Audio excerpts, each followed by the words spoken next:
Hi, welcome to Shared Frequencies and the Space Between, where heart meets brain and life happens in the messy middle. We're two best friends navigating a new chapter, sharing a space, finding our rhythm, and tuning into life's transitions. This is a space for deep and meaningful conversations about growth, connection, and everything in between. It's about learning to embrace the chaos while finding harmony, whether that's between the heart and mind or just two friends figuring it out together. So, if you've ever found yourself navigating the space between emotions and logic, comfort and change, or who you were and who you're becoming, you're in the right place. Let's tune in to today's frequency.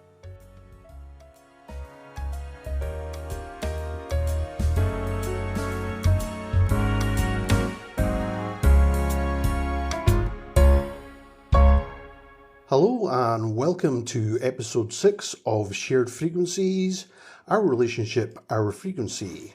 As always, I'm Don. And I'm Elle.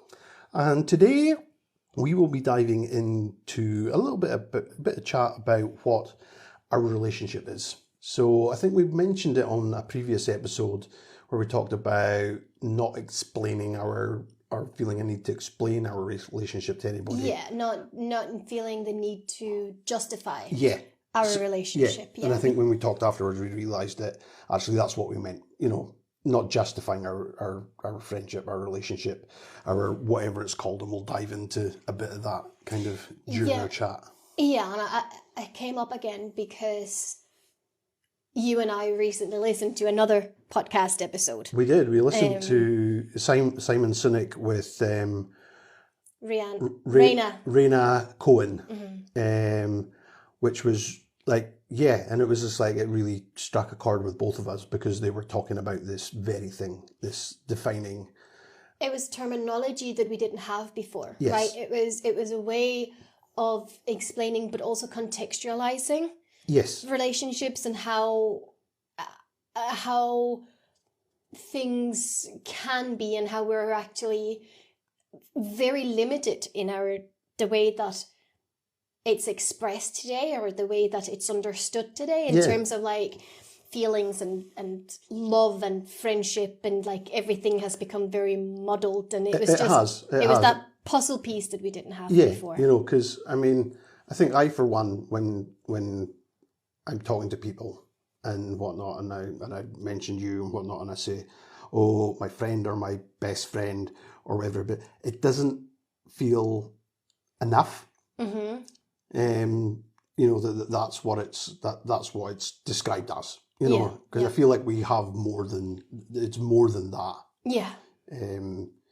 So yeah, and I've also kind of done, beyond what was in the podcast, I kind of gone and done a little bit of kind of digging on it myself, so yeah. So I think the long and short of it is, and we'll get into it a bit more, is we probably still don't necessarily have a term that would mean the same thing to everybody else to explain it. No. There's lots of terms out there.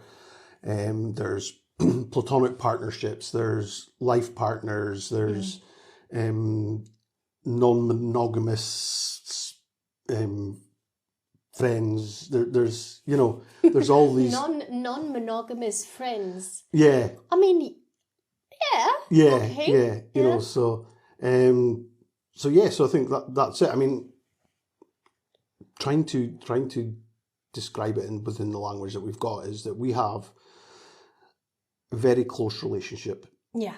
But it is a non-romantic, it's a non-sexual relationship. Yeah. That we have. Yeah, I mean, and this is it might sound a little weird, but it's a purely emotional and intellectual relationship. It's not a physical relationship. Yes. Yeah. 100%. 100%. So yeah, I think that's, in a nutshell, that's kind of what it is. Mm-hmm. Or no, that's not kind of what it is. That is what it is. But there is no easy term for that. No. And not only is there not an easy term for that, when you start trying to explain it to people, a lot of people are not accepting of that. Correct.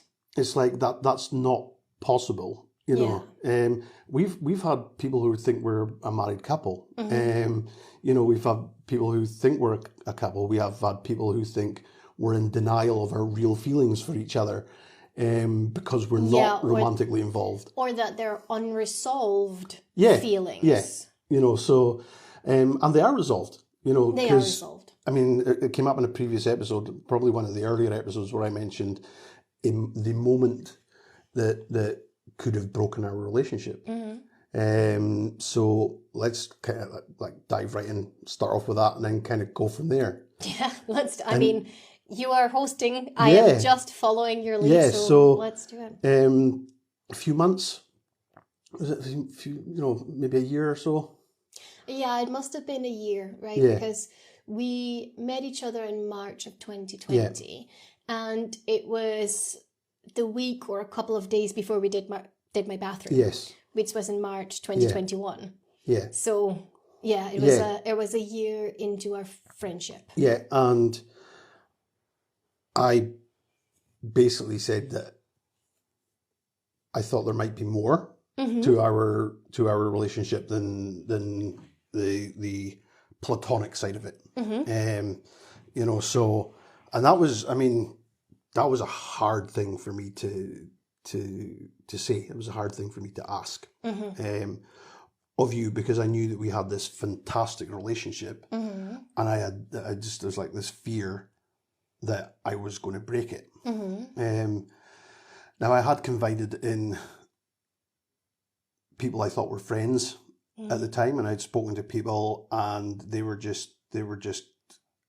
feeding into that, you know, if you love this person, then it must be romantic thing. Okay. Yeah. Right. You know, so yeah, because we've not fully, we've talked about this, but not in depth. Yeah. So I had people feeding that on the basis of society expects, you know, and it was like, you have to do something about it. You have to say, you have to, you know, and it's, if you tell her and ask her and she says no, and that's it, then it's better that you have nothing than this, what they deem to be fake, kind of relationship. You know, so yeah, so that's what fed into that, and that makes me really upset. Yeah. It makes me really upset. Yeah. It makes me, I will always be very thankful that we had that conversation, because I do think that it was very important that we had that clarified. Yeah. That we played all of our cards and was like, these are the cards that are on the table. Yeah. And then, you know, as we've also talked about in previous episodes, I will much rather have the truth out there, so that we both know where we're standing and what we have to offer, what I bring to the table and what you bring to the table. And then you can make an informed decision. Yeah. What really stood out to me from that conversation was the way that you phrased it. Yeah. And I was trying to be really honest in that conversation. How I dealt with that conversation and what I said, I've totally, like, I don't remember. I don't remember at all. I don't remember the exact words or whatnot. But conversation. I do remember that you phrased it in a way that was really flattering, and not in a way that was like, oh, I'm such a lovely person that you think you might be in love with me. Like, not in that way at all, but in the, this is really great because that means that there is something to build on after this conversation has been had. Yeah. And you phrased it in a way where you were like, I didn't think that I was capable of having these kind of feelings ever again. Yeah. You know, because of your background in terms of like your previous romantic relationships and how, well, relationship specifically, and how that was also a contributor, I think, to your breakdown that you've talked a bit about in a previous episode. So that you're like, all of a sudden, there are all of these things and my energy has shifted and my understanding of what my possibilities are has changed. And I think, like, I can't identify what these feelings are. Yeah. I just know that I feel different within myself. Yeah. And that was really comforting to know that there had been a paradigm shift within you. And it made me feel confident that when I had expressed where I was at with it, and I was very confident in my feelings and my part of the friendship, that everything would be okay, and there would be something to build on once all of these residual ideas and hopes and fantasies had been dealt with. Yeah, and I think that's it. You know, it was, and for me, I mean, there was some worry afterwards. You know, after you explained your situation and stuff like that. You know, because we'd helped each other out a lot with things and still do. And there was all these things going through my head, going, oh, I hope you don't think that I've done these things as some way of working my way in. You know, that's because that's not me. No. That's not me. That's not what I do. That's not how I work. You know, and then that just genuinely like, and there was, for a little while, I was like, how do we move past this? Oh, making the bathroom was emotionally uncomfortable. Yeah. Emotionally very, very uncomfortable. Yeah. Yeah. And, you know, and I also became really aware that my way of working through these things was not necessarily your way, because I'm a like talk, and keep it going until you come to a resolution. Whereas you tend to be more like, look, we've both said our thing. You know, we both know where each other stand, and like we'll just crack on from here. Yeah. Now we need to digest and process, but we need to do that on our own time and give ourselves the space to find out where we're at with it. And again, this is like where we're really good at communicating, because you said that to me. It's kind of like, you know, I get that you want to talk, but I can't keep on going over and over and over and over this, you know. So I was like, okay, fine. And I don't think there was any kind of like particular day or moment where I thought, we're past this, and it's no longer an issue. It was just kind of like, oh well, you know, it is what it is, and and when I look at it and I examine it and I examine my feelings at the time, there were feelings of love, you know, and I love you. I tell you that, maybe not often enough. Sometimes I think I don't often enough say it, but I think we do. Yeah, but that's the difference between, and again, it's something that afterwards that I became aware of, and that love and lust are not the same thing. No, they're not. Oh yeah, they're definitely not the same thing. And being in love and having love for someone are also two very, very different things. Yeah. Being in love is a provable chemical reaction in your brain. Yeah. That's all that is. Your brain is flooded by chemicals, and that's what being in love is. Yeah. Which is why it wears off, right? That's why there is this honeymoon phase. And then it either totally fizzles out or it becomes love. So, and it's different chemicals. Love and love are different sets of chemicals, as you say, and they produce different things and they form different things. And that's that. So so that was probably the moment in our relationship that I thought it came closest to breaking. But ironically, it is actually probably the thing that cemented it. I was just about to say, you know. No, absolutely, because even though it was emotionally awkward being in that tiny room and being that physically close to each other, redoing a bathroom, the fact that you were still willing to do that, to me, really proved that there were no conditions in it. Oh yeah, there was no right? ultimatum. That exactly, it didn't come, and that can be quite hard, right? Because as a woman, there will always be in the back of your mind, like if you're going out, for example, and you're in a pub or in a bar or whatever, and someone comes up and offers to buy you a drink, most of the time there will be a condition attached to that is unspoken. You know, where it's like, oh, if I buy you a drink, I am at least allowed your phone number, or, you know, whatever, a cup of feel, or, you know, if I buy you multiple drinks, I'm definitely expecting you to go home with me, kind of that thing, right? And adding on conditions to very physical transactions that are not of an intimate nature is always very overwhelming, or it definitely is for me. I think that's probably also why I don't actually go out that much. A, I don't really like people. And B, trying to navigate the transactional nature of those relationships with strangers. It's a minefield for me. And I have had another friendship that came with conditions where we had an incident, and that was after our sort of thing. It was semi-recent, within the last couple of years. And it was a friendship that I thought had very clear guidelines. And then we had a falling out, and then it was expected from the other party,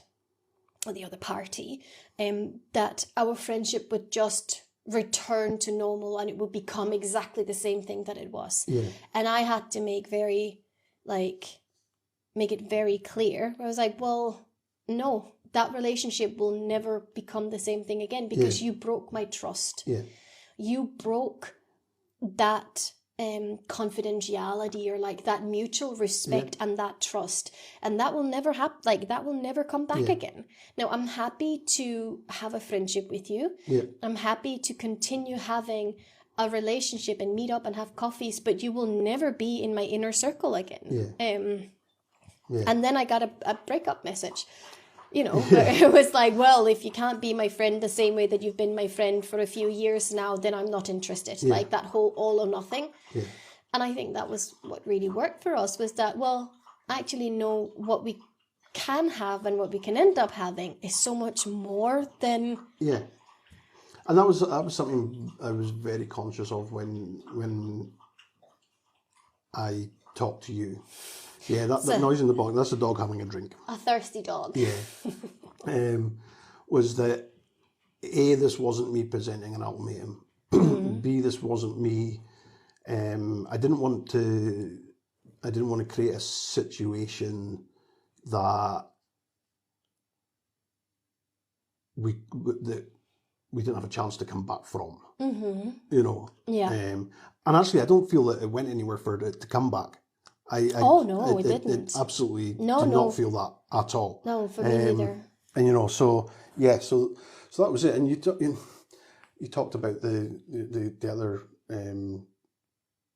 friendship that you had there, and I think, and this is where kind of society doesn't do anybody any favors, because you know, because we have this in the modern day, we have this expectation that, well, first of all, the word relationship, you know, again, doing a bit of homework on it, drawing on some of what I heard from the Simon Sinek and Raina Cohen conversation. It was like, you know, it's only in the last 70 years or so that the term relationship has come to mean a romantic coupling. Yeah, intimate romantic coupling. Yeah. When you told me that blew my mind. And then when I was out walking the dog today, and because you'd mentioned it, we'd done a little bit of prep work. And you'd mentioned it earlier today, and I was thinking about it when I was out walking the dog. And I was like, wait, no, hang on a minute. 70 years. Yeah. That's in the 50s. That's in the 1950s. So it wasn't until in the 1950s that in the English language, a relationship became synonymous with an intimate, romantic partnership or coupling. That's crazy.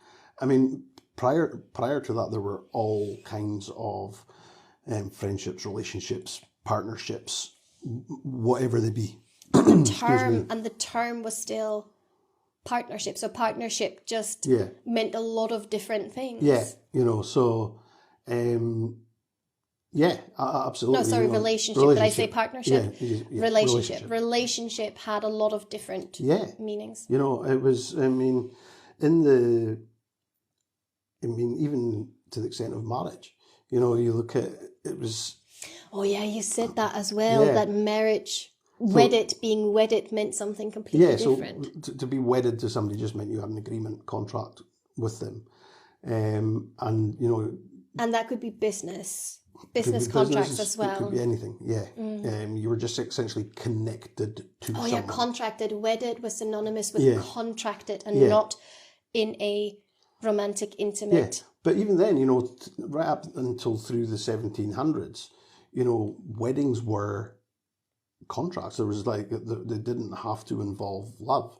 They were about connecting families or wealth or countries or whatever it be. Selling of daughters for the procreation of heirs. And then it was only into the 1800s when young couples started choosing their own partners. And having a choice in their own partners. And then right up through. Was that, I don't know, did you dive into that? So when you say that, are we then talking the higher social tiers? Yeah. Because I'm assuming that working class and farmers and tradesmen and that they will have had a bit more freedom because there wasn't necessarily property or land but again there was every chance that if a family was poor and they had, again, I've not looked enough into this to say that it would have been primarily daughters, they would have done a transaction for their daughter. Yeah, there was definitely in some cultures, and let's just frame this. This is primarily European, Western, Western countries and Western history. So interesting. Yeah, even the lower social classes, as they would have been deemed, would have still been subject. That was the word I was looking for. Yeah. Social class, but I just couldn't find it. But and that's only in the 1800s that started. Yeah, so, and it definitely haven't been the norm. No, it would have been, and then then the through that time, and then it's become in most cultures, in most cultures, certainly the ones that we're talking about, whereby the contractual, transactional basis of marriage is fewer and further between. Obviously, there's still cultures around the world where that's not the case. Well, there's still traditional sort of elements to some cultural weddings. I had a friend whose wedding that I officiated a year and a half ago, and she married a Pakistani man, and his family came there, and it's very cultural. So she got a lot of gold and a lot of jewelry because that builds up that sort of dowry almost, but that was from his family. My sister is married to let's not get into that whole thing, but identifies as Palestinian, of Palestinian heritage, but his family had to flee to Lebanon, and most of the family lives in Lebanon still to this date. And so in Muslim weddings, again, there's a lot of gold, there's a lot of, again, a transaction happening there, but not in the same way as a dowry would necessarily have been. It's marking a tradition previously. As opposed to... Exactly, it's a traditional transaction. Yeah. Yeah, I think it's maybe it's more sort of seen as wealth building. I don't know. I can't speak to that, the cultural connotations, because I don't know. But it comes across from an outsider looking in as a traditional wealth building, but also giving the woman a bit of potential financial independence, because the gold is for her. So should anything happen, there will be wealth there. That's what it comes across as from an outsider looking in. And that's the same with our culture. That's the wedding ring is, and the engagement ring and the wedding ring are supposed to be that. Well, that was originally how it was marketed, isn't it? That, that's why they say, and again, need to clarify and contextualize that a bit, in traditional heterosexual cisgendered relationships, with the man traditionally, historically providing an engagement ring to the woman. Yeah. That was what, again, also in the 1950s, that was post World War II, right? Yeah. Where they say that the engagement ring should be equivalent to 3 months' salaries. So in case something happened, you could sell off the engagement ring and make sure that you had 3 months' salary to actually take over. Yeah, was it like De Beers or whatever it is, the diamond, one of the diamond producers? It was I don't know. It's very clever. Yeah. But like the 1950s Mad Men, like Madison Avenue marketing. Yeah. They have a lot to answer for. Oh yes, absolutely. Between them and Hallmark, capitalism, do you say? So that was the previously referred to moment that I thought I find that really interesting. I find it really interesting, and it's language and its historical context that I wasn't aware of previously, and I think Raina was also in the episode, and we'll link to it in case you haven't been able to find it yourself. There's a lot of Simon Sinek episodes. But Raina also has a book out on it, The Other Significant Other, which I've started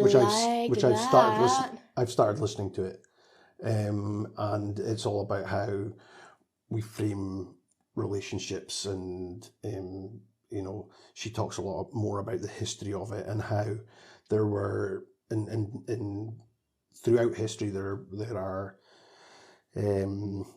same-sex friendships which were very close to being romantic, or would have, in the modern world and modern thinking, would have possibly been viewed as being a romantic relationship, but they weren't. The idea of brotherhood, because they weren't, and sisterhood, sexually intimate. Yes. But the idea of brotherhood or sisterhood, or and you see it within the military where they become very close and will quite literally do anything for each other. All these kinds of friendships. She goes into them in plenty of detail and whatnot within her book. Yeah. So if this is a subject that people are interested it's worth a dive into that. But then talk through all that, our moment, and then, but then there's been, for me certainly, since then, where our friendship has created confusion and difficulty within other relationships. So within romantic relationships, yes, whereby, I had been in a romantic relationship with someone, and I had been quite upfront, it wasn't like soon after, it was a few months. It was 3-4 months after. It might even been longer than that. No, it was June. Yeah. So whatever it was, anyway, and I'd been quite upfront with this person about our friendship and how close we were, and we did a lot of stuff together, and even to the point of telling them that I had told you that I thought my feelings for you were of a romantic nature, but that it had been clarified. It wasn't, and there was no it, and there was no residual sort of what if feelings. You'd been very clear with her. And initially she had said that she was okay with that. But then it was becoming more and more obvious that she wasn't. And she also had other people feeding into her ear that, you know, that I should be putting her first in everything. If we were in a romantic relationship, that meant that she should have been first on everything. So if she wanted time with me, then that took priority. And that wasn't going to be the case. It's not what I had entered into the relationship on. It's not the kind of the basis I'd entered into the relationship on. And it wasn't something that I was going to be henpecked into. No, exactly. But I think it was also, that was someone in her ear, right? Someone setting up a parameter and trying to dictate or exemplify what a real relationship was supposed to be. And it wasn't just you and I. It wasn't because I was there hanging out with you all the time. We lived 3 hours away from each other at that point. And, you know, it were still residual COVID times. You know, so we didn't see each other that often. But it did spill into other elements. So, like, she wasn't even happy with you talking to me on the phone or talking to me over text or, you know, on Teams calls. But she also wasn't happy with you going to your exercise class. You know, you had that boxing thing in the morning, and she didn't think that was acceptable either. So I think there was a lot of other things there was happening there, but she had a definite problem with me. And I think you met once when I kind of dropped you both in a room and went, I have to go off and do something. That wasn't intentional. No. You dropped me in a room because you weren't even home and you hadn't told me that she was going to be there. Well, I hadn't expected it until... But I didn't get a heads up. It was just I had to nip out and do something, and I did, and I was just like, oh. I mean, a proper heads up would have been preferable, but there was no blood on the walls when you came. No, there wasn't. There wasn't. Very civil. I thought it had been a good first meeting. Like I was like, oh, it was not what I expected it to be, and very pleasant and cordial. So and that was it, and it was just kind of like I ended up in a situation where I had to choose. And she put that ultimatum on you. And ultimately it was an easy decision. It was an easy decision, to prioritize and choose our relationship and what we had over the romantic relationship. But again, this is just where the ideas of societal norms come into play, whereby if you are in an intimate romantic relationship, that person is everything.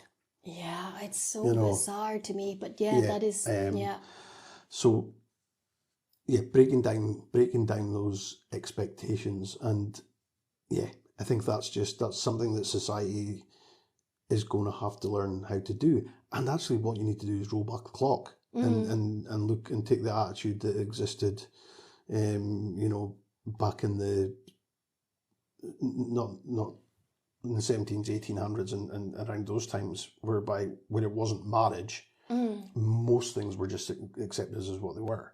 It was only... except for people's sexual preferences and how you lived in society and being a woman. But I get what you're trying to say. But even sexual preferences back then, it was perfectly acceptable, certainly for two women, to essentially be sending each other raunchy pen letters. But again, there were other, like, living your true identity or opportunities. Like, there are definitely some... I mean, don't get me wrong.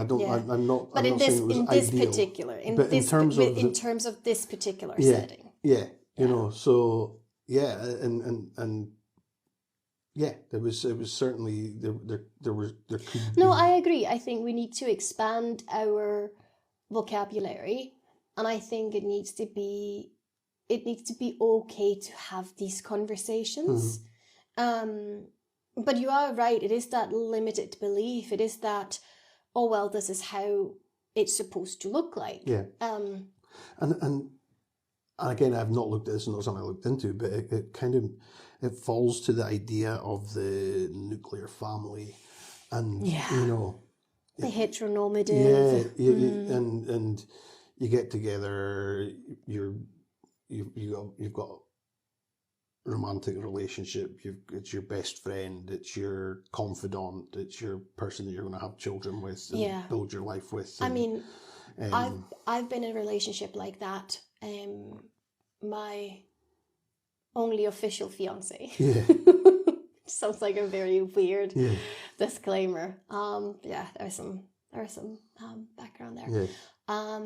But like he said that he was like, I'm supposed to be your everything. Yeah. I'm supposed to be your best friend. Yeah. I'm supposed to be your lover. I'm supposed to be your confidant. Yeah. I'm supposed to be your everything. And, you know, you shouldn't need anyone except for me. No. You know, this should be all that you need. And that resulted in me not, I was not allowed to talk to a friend. I had another really close friend, the kind of similar relationship to you and I.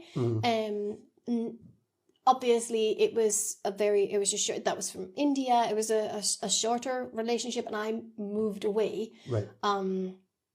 But it could have been very similar. Yeah. You know, in intensity. Yeah. To what you and I have. But I was not allowed to talk to him.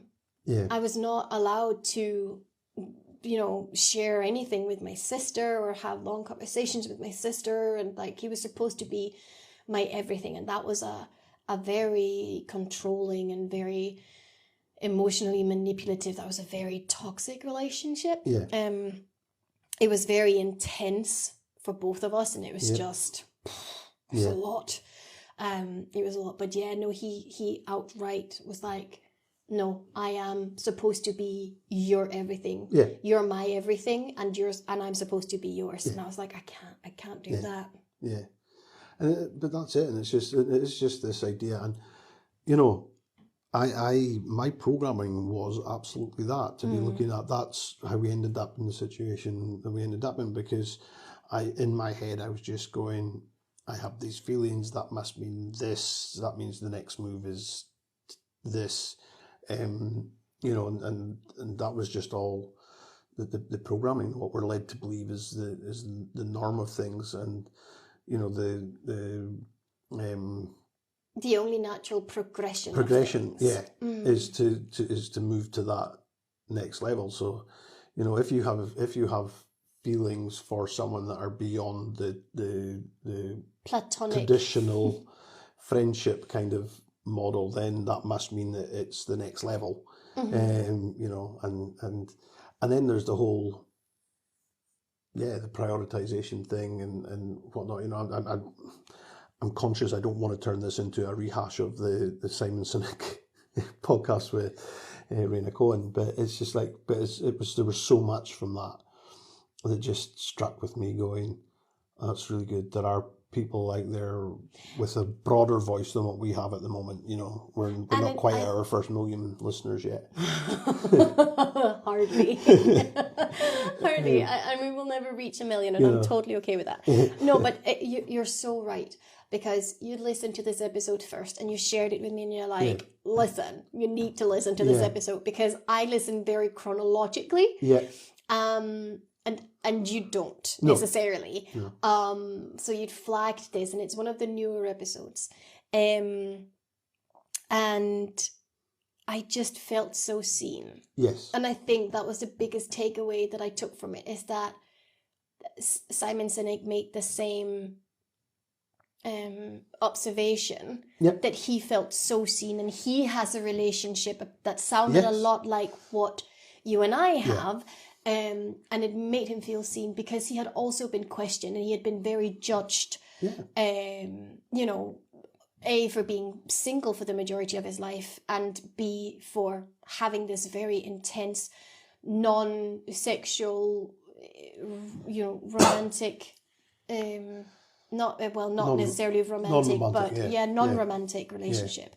And it just, I think it made us both feel very seen and provided us with terminology and contextual background that we didn't have before. Yeah. And absolutely, and it's now my, it's going to be my go-to if whenever anybody asks or whatever about our relationship, I'm just going to go, listen to this podcast. It's only 25 minutes long. Yeah. And that covers it, because there is no label. There is no existing label for what our relationship is. No. And that's not a good or a bad thing. That's just what it is. And I think when you start trying to apply labels to everything, then you cut out a lot of possibilities, because who's to say that a friendship, a relationship, a romantic partnership, or whatever it be, should have these elements, and it's these elements that make up this and these elements, because there's just so many different combinations that can exist within that. So, and I think, what was it? They kind of closed off their podcast by going like, just ask the questions without judgment. Ask questions. If somebody's relationship, that you're interested in, ask the questions. But do it with an open mind and an accepting mind that what they're going to tell you is the truth, and not filter it through this preconceived idea of what something should be. Yeah, I think that is very important to keep in mind, is that there are as many different types of relationships as there are people in the world. Yeah. And probably many-fold of that, right? Because the way that my relationship has been with each of my past romantic partners have been very different. Yeah. And I don't know if you've ever tried that, but if you then get back together with a partner, that relationship will never be the same again, even though it's the same, physically the same two people entering into the relationship again. Spiritually, energetically, maturity level wise, you're going to be different people because you've had different experiences. And if you've not been together that full time, you've not grown together that full time, so you're going to be potentially still in different places. No, exactly. And I think that's the thing. So each relationship is its own unique organism. And I think just keeping that in mind, when I look at some of my friends who are in relationships, some are in long-term, very committed relationships, and some people, are in newer relationships, and I can, from the outside, look in and be like, oof, this does not feel like a healthy relationship to me. But that's because it wouldn't feel like a healthy relationship for me. For you, right? So when I look at it, I would be like, ooh, I'm not sure, but it's not up to me. No, it is not up to me. Each relationship is different. No, and it's like, I look like, I'm not going to try and put labels or boxes or pigeonholes in place that stuff can be put into. There's like, I've scribbled some words down here, and I was like, intent. What's their intent? What's their level of dedication? What's their level of showing up for each other? And it's just kind of like, but again, for everybody, that's different. But that's not for anyone else to. That's where it comes into the being asked to justify. Yeah, exactly. Yeah. That's not for anyone else to, you should not be asked to clarify that. Yeah. That's none of anybody else's business. Yeah. If you feel seen and heard and valued and appreciated in your relationship, whatever that feel like, it is nobody else's business how you decide to live in that. Yeah. And I just think that, again, I've said it quite a few times. I feel like I'm repeating myself, but it's just because it makes so much sense to me. To be able to have some of these terms and having this historical, context to like it really felt like I felt so seen. Yeah. And I felt so validated. And the puzzle piece just clicked into place. And that's I think the eureka moment. Yeah, no, exactly. Yeah. That was what it was. It was a eureka moment. And I think that's why we've talked about this Yeah. today. Yeah, for sure. That was the catalyst for this discussion today, and even though we had moved beyond and are getting on great in our relationship, and I'm going to call it a relationship. Yeah, no, but it is a relationship. Because I'm not going to conform to the social norm on poetry as well. But after listening to that podcast, I started looking back and evaluating some previous friendships, and looking at how they kind of maybe didn't go any further, and why the friendships fizzled out. Okay. I have people in my life who I have had really close friendships with, and I know that if I was in bother, I needed their help and whatnot. Even though I might have not spoken to them in the longest of time, there's still that connection there. But it's maybe not what it could or should have been, because we apply the social norm, the programming, to whatever to what that is. So yeah, I did find myself looking back at previous friendships, previous relationships, and going, oh, okay, because maybe we were trying to make it something it wasn't.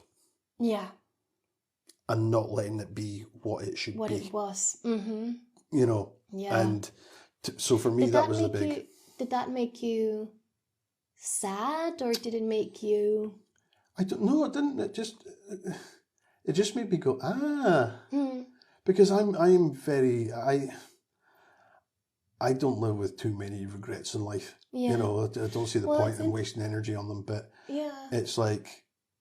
No, that's quite interesting. I've never really done that, but again, I've also never really had this. So like my friendship with my friend in India, it was definitely of that caliber. But I've had that. I've had a male friend everywhere I've been. So like I had a very close male friend through my A-levels. That also was never romantic from my side. I don't know if it ever was for him, but he never highlighted anything. I had a very close friendship in Ireland, a colleague, that I don't talk to anymore, but again, like very, very close friendship. I do have a very close friend living in Ireland now, that I'm also like, very close with, and then again, like our relationship is completely different again, because it's its own unique thing. Because it is different. Yeah, exactly. And that's fine. That's absolutely fine. The trying to fit all relationships. We're such a complicated creature. We're very complicated organisms. Yeah, to try and then fit that into boxes and stuff like that is just not going to work. So, but I think there's just so much there to be looked at, and I think for people to be mindful of. Yeah, if people are happy in whatever their relationship that they have is, great. Yeah. Have at it. Yeah. Whatever it be. Yeah. But also just, and that could be your nuclear family, married, all that, but when you look at others, don't judge. Don't prejudge. No, don't what it is. Don't judge. And because I've got no issue if somebody, as has happened before, ask if we're a married couple, I've got no problem at all. Going, no, we're not married. Yeah. This is what we're just really, really close, but we're not romantic couple at all. I've got no problem with that. Where the problem comes for me is where they start judging. Yeah. Or question or ask you to justify. Absolutely. So, well, thank you so much for highlighting this and for doing a little bit of a deep dive. Yeah. Like it was, I'm really happy that you did share it with me and I listened to it immediately. Because it was a eureka moment, and thank you for suggesting having this conversation here. Just in case there's someone out there listening, I hope that Yeah, and as I say, if something people can look into, maybe. Yeah, and absolutely, if it is a subject of interest, there are people out there talking about it. You know, Raina Cohen and the Simon Sinek kickstarted it with their 25-minute podcast talking about it. For me, in terms of diving deeper into it, I've delved into her Other Significant Others book now, which is such a wider topic of it. It looks at not only just friendships, relationships, it then looks at families and how families are made up, etc. So it's a massive rabbit hole. Yeah, it sounds to get into, but interesting. really, really interesting. And I think, everybody should do it. So, so I think we'll call that a wrap for this one. Let's do it. So thank you for tuning in to Shared Frequencies in the Space Between.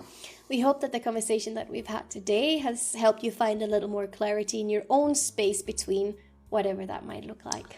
And just remember, it's okay to be a work in progress. We're all just figuring it out one frequency at a time. If there is anyone out there listening and you've enjoyed this episode, don't forget to subscribe, leave a review, or share it with someone who might need to also hear it. So until next time, keep tuning in and finding the space that works for you. Bye. Bye-bye.